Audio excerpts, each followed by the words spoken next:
RSS और भाजपा की सरकार ने यूनिफॉर्म सिविल कोड बनाने का ऐलान किया है।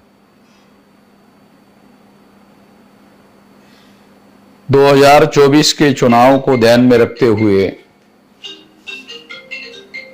यह यूनिफॉर्म सिविल कोड लाने का कार्यक्रम उन्होंने चलाया, ऐसा देश भर में लोग कह रहे हैं। क्योंकि आरएसएस और भाजपा की सरकार को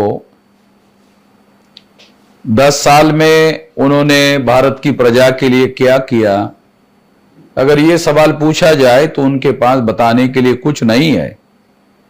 इसलिए हिंदू मुसलमान का ध्रुवीकरण करने की दृष्टि से यूनिफॉर्म सिविल कोड लाया जा रहा है।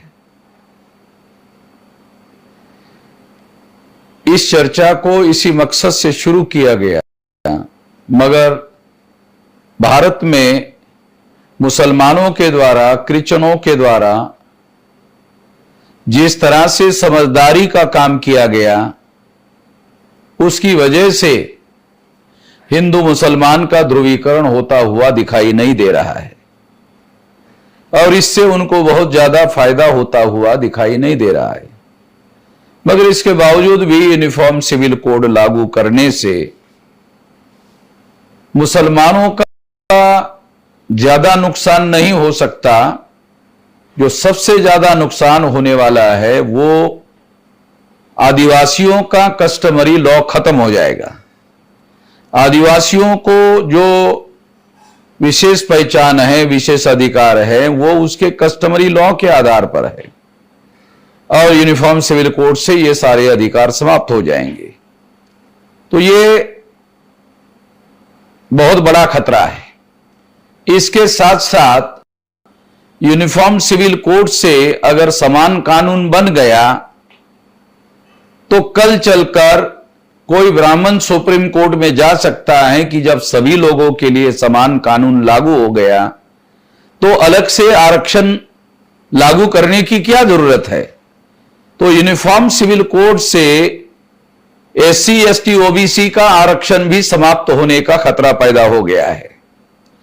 इसलिए uniform civil code SC, ST, OBC के भी विरोध में है। यह बात तमाम एससी, एसटी, ओबीसी के लोगों को जानना और समझना जरूरी है। इसलिए राष्ट्रीय आदिवासी एकता परिषद के द्वारा एचएन रेकवाल, जो राष्ट्रीय आदिवासी एकता परिषद के राष्ट्रीय अध्यक्ष है, उन्होंने 4 चरणों में इसके विरोध में आंदोलन करने का ऐलान किया है। 6 जुलाई 2023 को एचएन रेकवाल ने सारे देश भर में ज्ञापन देने का, जिलाधिकारी कार्यालय में ज्ञापन देने का ऐलान किया है। उसके साथ साथ 18 जुलाई को तहसील स्तर पर धरना प्रदर्शन करने का और जिला स्तर पर धरना प्रदर्शन करने का ऐलान किया है। 27 जुलाई को